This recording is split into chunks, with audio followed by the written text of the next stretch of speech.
मित्रों नमस्कार। मैं हूं आपका दोस्त डॉक्टर अनिल अग्रवाल। आज हम बात करेंगे इंटेस्टाइनल ऑब्स्ट्रक्शन की।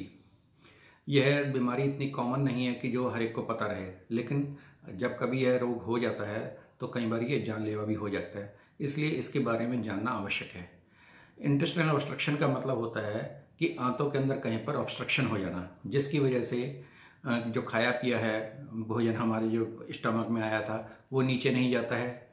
तो जब वो नीचे नहीं जाएगा तो फिर क्या होगा कि वो ऊपर ही अटका रह जाएगा। जो ऊपर अटका रहेगा तो क्या होगा कि वो खाली उल्टी के सहारे ही बाहर निकल सकता है।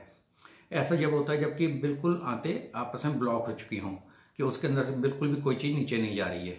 तो इसके अंदर अगर वो स्टमक के अंदर ही के पास से ही कहीं सा ऑब्स्ट्रक्शन है तो जो खाया पिया वो वैसा का वैसा ही उल्टी के सहारे बाहर निकल आएगा और रोगी को पेट में बहुत दर्द होगा। और अगर उसके नीचे होगा, ड्यूडेनम के बाद होगा, तो उसके साथ में जब पहले खाया पिया निकल जाएगा, उसके बाद में बाइल की वॉमिटिंग्स आया करेंगी पेशेंट को, और उसको लगेगा कि बार बार वॉमिटिंग आने को हो रही है। और अगर उससे और नीचे है तो फिर और थोड़ा पचा हुआ भोजन आएगा ऊपर से। और अगर बिल्कुल ही नीचे रेक्टम के पास से या बिल्कुल छोटी आंत के बिल्कुल निचले हिस्से सीकम वगैरह के पास से अगर ऑब्स्ट्रक्शन हुई है तो फिर बिल्कुल वॉमिटिंग ऐसी आएगी जैसे कि हमारे स्टूल की पॉटी होती है, बिल्कुल पॉटी जैसी बदबू आएगी और वो इस तरह की वॉमिटिंग आएगी जिससे एकदम बदबू से कमरा भर जाएगा। तो जिसके बारे में हमें ज्ञान रहना चाहिए कि ऐसा अगर हो रहा है तो वो बहुत ही गड़बड़ वाला काम है। और इसके अंदर किस तरह के सिम्टम्स आएंगे, अगर मान लीजिए रोगी की पल्स भी कम होती जा रही है, ब्लड प्रेशर बढ़ रहा है, बुखार हो रहा है, तेज दर्द हो रहा है, तो समझो कि ये बहुत ही इमरजेंसी कंडीशन है और फ़ौरन ही हॉस्पिटल जाना चाहिए और फ़ौरन डॉक्टर से इलाज के लिए देरी नहीं करनी चाहिए। लेकिन अगर ये पार्शियल ऑब्स्ट्रक्शन होती है तो क्या होता है कि रोगी को स्टूल भी आता रहता है थोड़ा थोड़ा, और थोड़ा थोड़ा दर्द बना रहता है जिसके अंदर बल्कि ज़्यादा दिक्कत होती है जो कि पता नहीं लग पाता है। तो ऐसे के अंदर भी बिल्कुल सावधानी ही रखनी चाहिए, क्योंकि ऐसा क्यों होता है जब आंतें आपस में चिपक जाती हैं, थोड़ी सी चिपक गई थोड़ी नहीं चिपकी है किसी भी कारण से, तो फिर ऐसा हो जाता है। टीबी ठीक होने के बाद भी इस तरह की कंडीशन आ जाती हैं। या बिल्कुल ऑब्स्ट्रक्शन हो जाए, जैसे जो हमारी लैट्रिन है वो कॉन्स्टिपेशन हो जाती है तो बिल्कुल गांठें बन जाती हैं और उसकी वजह से भी आंतों के अंदर ऑब्स्ट्रक्शन आ सकती है।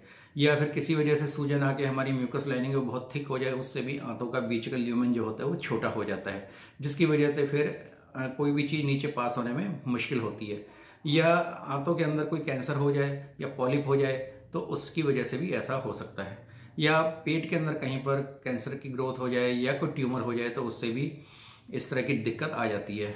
या महिलाओं के अंदर जिस तरह से यूट्रस किसी वजह से बड़ा हो जाए या ओवरी किसी वजह से बड़ी हो जाती है, उससे भी आंतों के ऊपर प्रेशर पड़ता है और उसकी वजह से फिर रोगी को इंटेस्टाइन की ऑब्स्ट्रक्शन होती है और ये वाली रोग हो जाता है।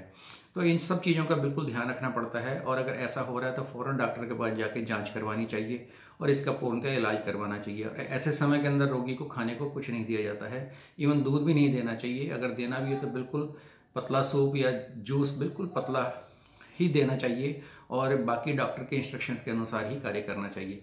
अगर पार्शियल ऑब्स्ट्रक्शन है और तो वो कोई इमरजेंसी कंडीशन नहीं होती है, उस वक्त कुछ दवाइयाँ दे के भी हम उसे ठीक कर सकते हैं। जैसे एलोपैथी के अंदर एलोपैथिक डॉक्टर कुछ दवाइयाँ बताते हैं, उनसे भी कई बार ये रोग ठीक हो जाता है। और होम्योपैथी के अंदर भी इसके लिए बहुत अच्छी अच्छी दवाइयाँ हैं।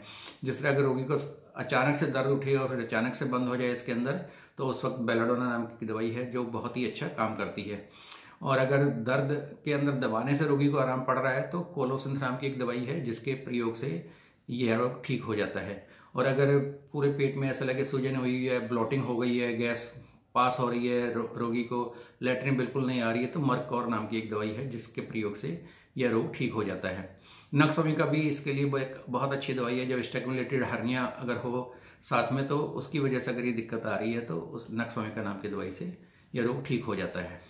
इसके अतिरिक्त प्लम्बम मेटालिकम भी एक रोग दवाई है कि पेट में किसी एक जगह पर दर्द हो रहा है इसकी वजह से और वह दर्द चारों तरफ को फैल रहा है तो प्लम्बम मेटालिकम के प्रयोग से भी यह रोग ठीक हो जाता है।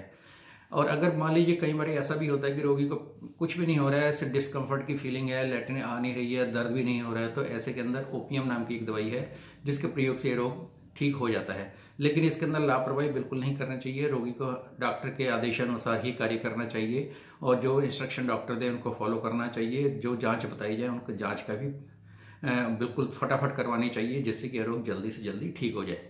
धन्यवाद दोस्तों।